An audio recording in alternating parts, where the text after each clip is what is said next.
If sleep were a bank or a credit card company, I believe many of us must be in deep trouble. Recently in Hong Kong, many people are not getting enough time to sleep. This situation regarded as sleep debt. What is sleep debt? Let's investigate it together. Lack of sleep will reduce people's alertness and performance. Also, it affects our ability to concentrate and multitask. Study found out that around 2 weeks of less than 6 hours sleep a night is equivalent to a full 24 hours sleep deprivation. There are lots of factors that may affect sleep, for example, environment and emotion. However, light are the most important factors. It can affect us directly by making people hard to fall asleep or indirectly by influencing the time of our internal clock. Our vision of light can tell the brain whether it is daytime or nighttime. Long exposure to light in late evening may tend to delay our internal clock and lead us to prefer sleep lately. The usage of the electronic devices will also affect our sleeping quality. The artificial blue light emitted from those devices will make us hard to fall asleep.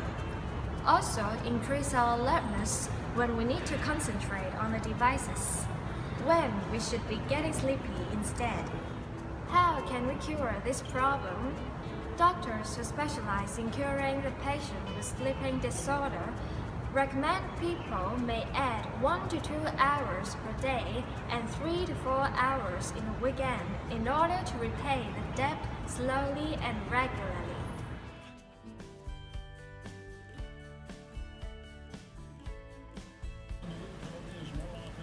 Of course, important. Building muscle. Look at me. Important. Sleep is good for losing weight. Hello students of CityU. I'm here to talk about a very important issue to me. The issue is sleeping in boring lectures. A problem with boring lectures is the professor is boring. He or she Normally I sleep for 4 to 5 hours. Most of the time I do like study or reading before I go to sleep. 5 to 6 hours. I usually sleep at 2 to 3 a.m. I never sleep.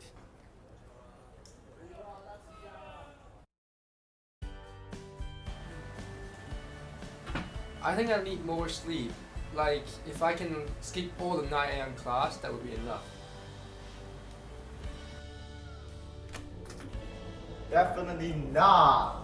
I got so many homeworks and assignments due this week. Sleep? I don't need sleep. Sleep is for the weak.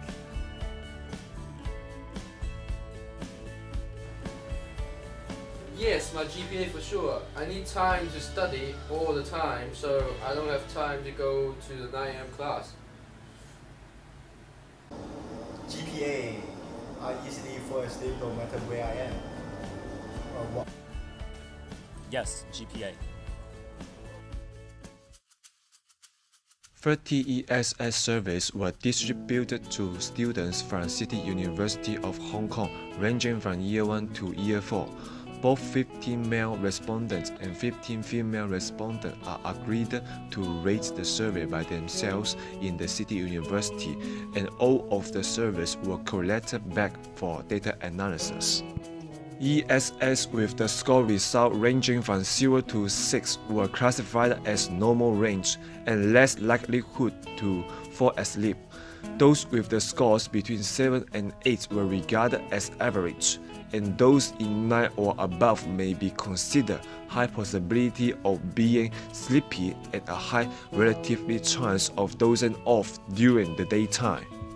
From the result of ESS survey, none of the students had a score below 7, which means that they may not get enough sleep and higher opportunities being sleepy during the daytime.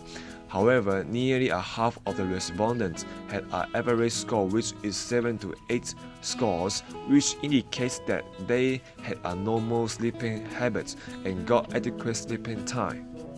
More than a half of the participants gave the scores 9 or above, which were regarded as having the insufficient sleeping hours, and there was a strong likelihood that they tend to doze off during the daytime.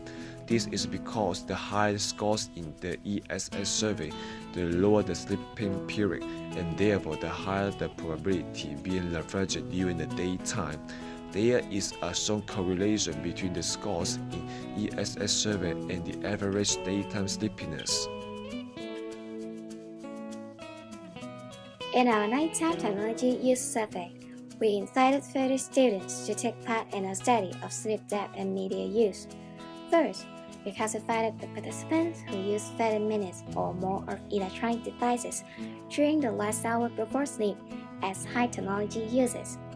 Participants who use less than 30 minutes were divided as low technology users. Here are the data we collected from the survey. Out of 30 respondents, 22 of them were high technology users and 8 of them were low technology users.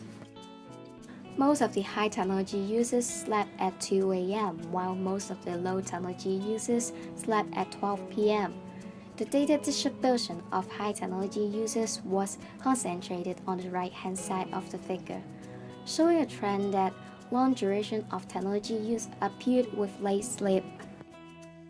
Also, we can see over half of high technology users has a 4 to 6 hours of sleep, whereas of the low technology users has a 7 to 9 hours of sleep. It represented that a longer time of technology use led to a shorter time of sleep. Moreover, most of the high technology users obtained a score of 9 or more, which is an alarm of sleep debt. On the other hand, the result of low technology users was 7 to 8 marks, which is the average score in the ESS survey. Generally, high technology users obtained a higher score compared to the low technology users, showing that time of technology use increased with degrees of sleep debt. In addition, an increase in technology use appeared with a decreasing trend of satisfaction of sleep. There were over half of high technology users felt unsatisfied with their sleep quality. In contrast, most of the low technology users claimed that they had a good quality of sleep. Based on this analysis, we inferred that sleep condition was related to technology use. In short, extensive use of electronic device at nighttime was positively associated with sleep deficiency and inversely related to sleep quality. Therefore, we recommend students spend less time on electronic device before sleep in order to have a good night.